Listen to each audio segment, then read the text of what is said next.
Bonsoir les amis, on présente aujourd'hui notre travail pour Madame Tassi pour le behaviorisme. On va expliquer un peu notre travail, moi et ma collègue Mariam.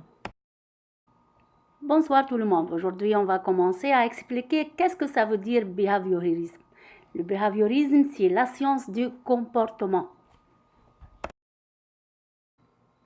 Le behaviorisme et tout comportement résulte d'un apprentissage, c'est-à-dire la science du comportement.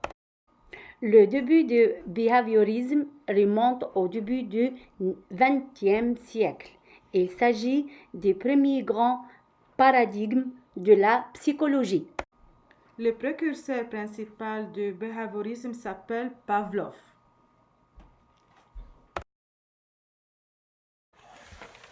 Pavlov, c'est un médecin et psychologiste russe, prix Nobel de médecine en 1904, travaux sur gestion réflexe.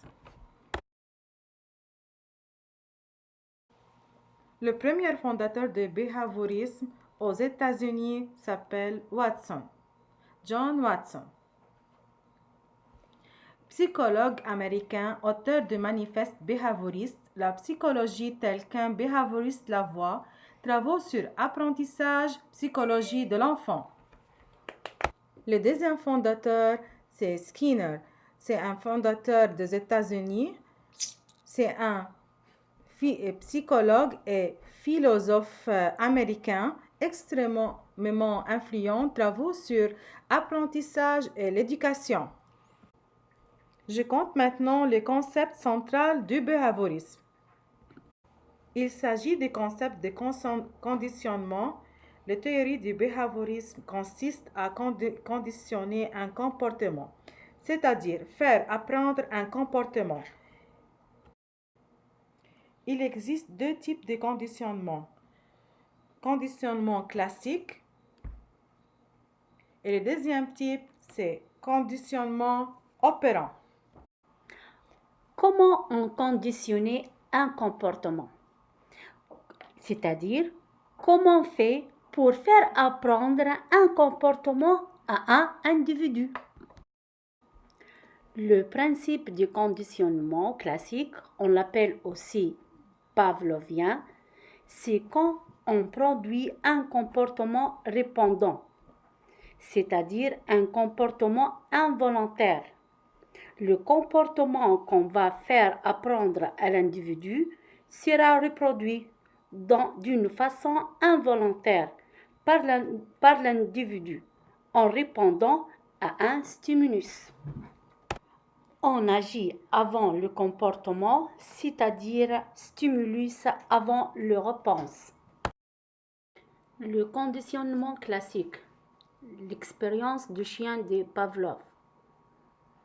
On procède en 3 temps.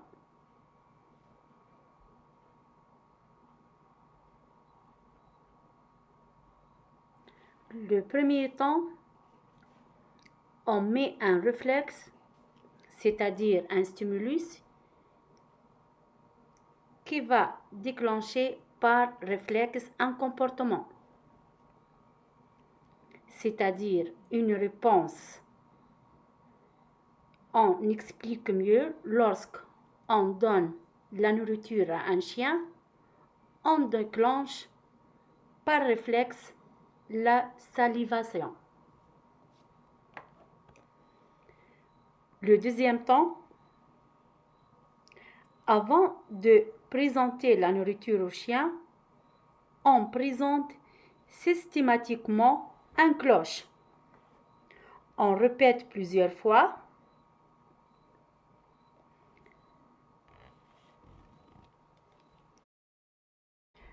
Le troisième temps, après plusieurs répétitions, on constate que le son déclenche lui-même le comportement de salivation.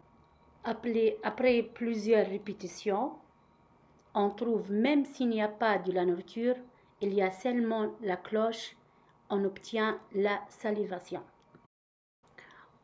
Le conditionnement classique de l'expérience du chien de Pavlov,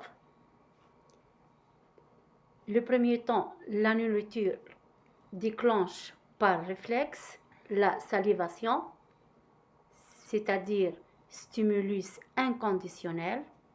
Le fait de saliver chez le chien, c'est une réponse inconditionnelle. Le deuxième temps, après avoir répété plusieurs fois, on va présenter le son de la cloche avant la nourriture, qu'on peut appeler aussi stimulus neutre, avec la nourriture qu'on peut l'appeler stimulus inconditionnel.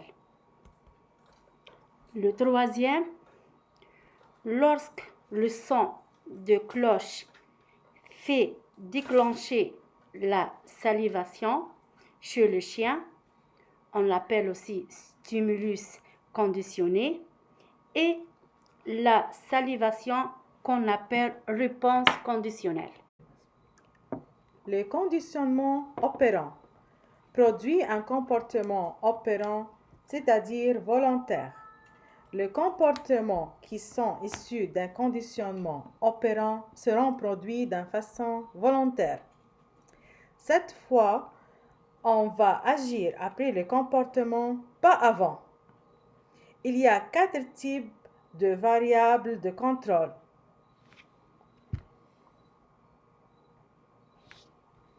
Il y a 4 types de variables de contrôle. Renforcement positif est obtenu lorsqu'on présente un stimulus, que ce stimulus augmente la probabilité d'un comportement. Exemple, acheter un cadeau à un enfant qui a obtenu une bonne note à l'école. Cet stimulus augmente la probabilité chez l'enfant de bien travailler à l'école. La punition positive, on présente un stimulus et ça va diminuer la probabilité d'un comportement. Exemple, l'effet de donner une sanction à un enfant va diminuer la probabilité d'un comportement. Renforcement négatif. On retire un stimulus pour augmenter la probabilité d'un comportement.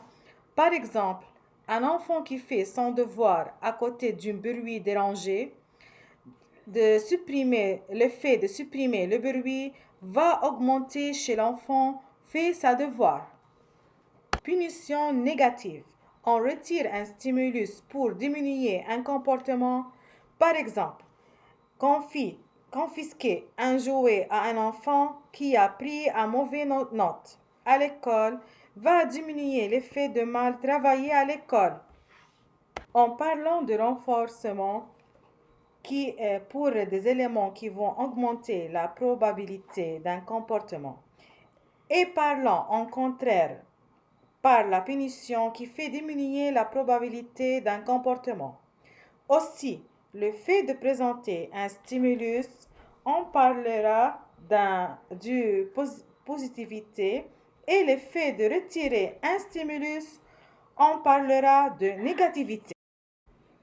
Merci beaucoup les filles, merci Madame Tassi pour votre aide et bonne soirée.